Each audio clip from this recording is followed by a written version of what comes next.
Hello everyone welcome back to my channel. आजको भिडियोमा चाहिँ म हजुरहरूलाई मेरो स्टुडेन्टको वर्क देखाउन चाहदैछु है। यो कम्प्लिट लुक चाहिँ उहाँहरूले कसरी क्रिएट गर्नुभयो होला त भनेर भिडियो अन्तिमसम्म हेर्न नबिर्सिनु होला भनेदेखि र हजुरहरू जति पनि नयाँ हुनुहुन्छ मेरो च्यानलमा है हजुरहरूले चाहिँ लाइक सेयर सब्सक्राइब गर्न पनि नबिर्सिनु होला।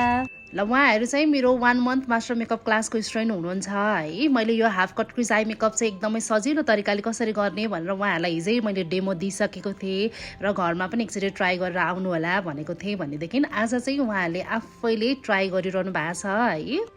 अब यो half cut crease eye makeup चाहिँ त्यस्तो धेरै गाह्रो पनि छैन है। सुरुमा चाहिँ स्टुडेन्टहरूलाई अलिकति ब्लेन्डिङमा गाह्रो हुन्छ, त्यो भएको कारणले गर्दाखेरि चाहिँ मैले उहाँहरूलाई हल्का हेर्न सक्नुहुन्छ यसरी हेल्प पनि गरिरहेको छु है। अब यो ब्लेन्डिङ पनि उहाँको भइसक्यो लगभग। अब यो ब्लेन्डिङ भइसकेपछि चाहिँ उहाँले हाफ कट क्रिजको सेप बनाउनुहुन्छ है। यो ब्लेन्डिङ प्रोसेस चाहिँ कसरी गर्ने भनेर मैले अगाडिदेखि नै उहाँहरूलाई एकदमै धेरै फोकस गराइरहेको थिएँ। अब यो कट क्रिज चाहिँ उहाँहरूको फर्स्ट ट्राई हो आज है। हेरौँ उहाँहरूले कतिको चाहिँ गर्न सक्नुहुन्छ है त। र अर्को स्टुडेन्ट चाहिँ हेर्न सक्नुहुन्छ हाम्रो अलिकति ढिला आएको भएको कारणले गर्दाखेरि चाहिँ उहाँले आइब्राउ बनाइसक्नु भएको छ है। हेर्न सक्नुहुन्छ आइब्राउ पनि टक्क राम्रो बनाउनु भएको छ भनेदेखि अर्को स्टुडेन्टले चाहिँ यहाँनिर हाफ कट क्रिज ट्राई गरिरहनु भएको छ।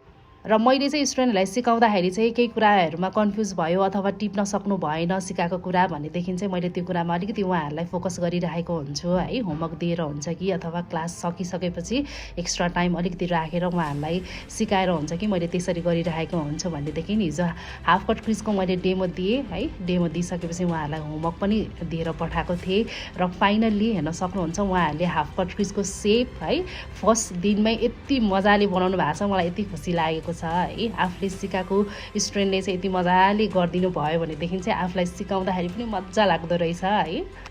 ल उहाँहरूको चाहिँ आई मेकअप पनि लगभग सकिसकेको छ है। अब चाहिँ उहाँहरू फेस मेकअपको प्रोसेसमा हुनुहुन्छ भनेदेखि अब यो फेसमा चाहिँ हामीले कसरी मेकअप गर्ने होइन, कस्तो प्रडक्टहरू चुज गर्ने, फेस अनुसारको कसरी मेकअपहरू गर्ने, कुन पछि कस्तो के लगाउने भनेर चाहिँ मैले सबै थ्योरी क्लासहरू उहाँहरूलाई दिइ पनि सकेको छु है। एक दिन चाहिँ उहाँहरूलाई मैले डेमो पनि दिएको थिएँ भनेदेखि उहाँहरूले आज चाहिँ फेस मेकअप आफैले गरिरहनु भएको छ है। फेस मेकअपमा चाहिँ त्यस्तो धेरै गाह्रो हुँदैन, कुन पछि कुन लगाउने भन्ने त्यस्तो आइडिया भइसकेपछि चाहिँ त्यस्तो धेरै गाह्रो हुँदैन। हामीलाई जस्ट गाह्रो भनेको अलिकति आइब्राउ र यो आई मेकअपमा चाहिँ अलिकति गाह्रो हुन्छ है। र हाम्रो स्टुडेन्टको चाहिँ हेर्न सक्नुहुन्छ उहाँको आइब्राउ अलिकति धेरै नै मोटो बाक्लो भएको कारणले गर्दाखेरि चाहिँ कति धेरै पोमेट लगाएको होला भनेर सोची पनि रहनु भएको छ होला है।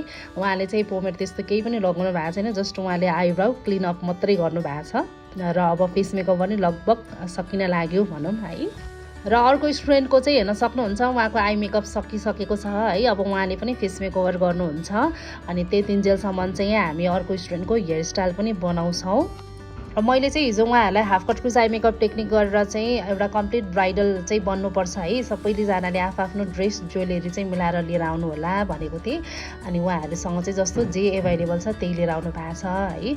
हामीले मेकअप गरिसकेपछि चाहिँ त्यसलाई सुहाउने टक्क लुगा होइन ज्वेलरी अनि हेयर बनायौँ भने मात्र हाम्रो मेकअप पनि मजाले खोलेर आउने हो। त्यो भएको कारणले गर्दाखेरि चाहिँ उहाँहरूलाई सबै कुरा लिएर आउनु भनेको थिएँ। र अब उहाँको चाहिँ फेसमा हेर्न सक्नुहुन्छ अलिकति धेरै नै प्रब्लम भएको कारणले गर्दाखेरि चाहिँ उहाँले कलर करेक्सन गरिरहनु भएको छ है। हामीले फाउन्डेसन लगाउनुभन्दा अगाडि चाहिँ हाम्रो फेसमा के प्रब्लम छ होइन त्यसलाई कलर करेक्सन नगरिकन चाहिँ हामीले फाउन्डेसन डाइरेक्ट लगाउनु हुँदैन है। र यो कलर करेक्सन गर्दाखेरि चाहिँ हाम्रो फेसमा जति पनि यो दागहरू छ होइन दाग अनुसारको चाहिँ हामीले कुन कुन कलरको चाहिँ कलर करेक्सनहरू गर्नुपर्ने हुन्छ भनेर मैले सबै कुरा उहाँहरूलाई थ्योरीमा पनि पढाइसकेको छु भनेदेखि उहाँहरूले आज आफैले ट्राई गरिरहनु भएको छ है। र यो कलर करेक्सनमा चाहिँ हजुरहरूलाई अलिकति कन्फ्युज छ, अलिकति डिटेलमा सिक्न मन छ भनेदेखि चाहिँ कमेन्ट गरिराख्नु होला, त्यसको रिप्लाई पनि म छिटै नै दिनेछु। अब यतिको मेकअप गरिसकेपछि चाहिँ अब लिपस्टिकमा चाहिँ हजुरहरूले अब रेड मरुन होइन न्युड सेडहरू कस्तो मनपर्छ त्यो गर्दा पनि भयो। आज चाहिँ उहाँहरूलाई मैले यो half cut crease eye makeup गरेर हामीले ब्राइडल मेकओभर चाहिँ एउटा कम्प्लिट लुक्स निकाल्नुपर्छ है भनेको कारणले गर्दाखेरि चाहिँ मैले उहाँलाई रेड र मरुन लिपस्टिक लगाउनु भनेको छु है। अस्तितिर चाहिँ उहाँहरूले प्र्याक्टिस गर्दाखेरि न्युड सेड नै लगाइरहनु भएको थियो, त्यो भएको कारणले गर्दाखेरि आज चाहिँ उहाँले हेर्न सक्नुहुन्छ हल्का रेड मरुन सेड लगाइरहनु भएको छ।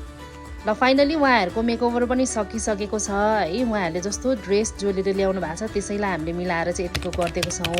अब उहाँले ल्याउनु भएको ड्रेसमा चाहिँ जुन टोपी हुन्छ त्यो टोपी ल्याउनु बिर्सिनु भएको कारणले गर्दाखेरि हामीले हेयर स्टाइल पनि नर्मल राखिदिएको छौँ भनेदेखि अर्को स्टुडेन्टसँग चाहिँ ब्राइडल ड्रेस नभएको कारणले गर्दाखेरि चाहिँ उहाँको लुक चाहिँ यतिको निक्लेको छ है। र हजुरहरू पनि कोही इन्ट्रेस्टेड हुनुहुन्छ मेकअप सिक्नको लागि भनेदेखि चाहिँ हाम्रो ग्ल्याम आर्ट मेकअप स्टोरलाई सम्झिन सक्नुहुन्छ भनेदेखि यस्तै मेकअपको भिडियोको लागि चाहिँ हजुरहरूले लाइक शेयर सब्स्क्राइब गर्न चाहिँ नबिर्सिनु होला। Thank you.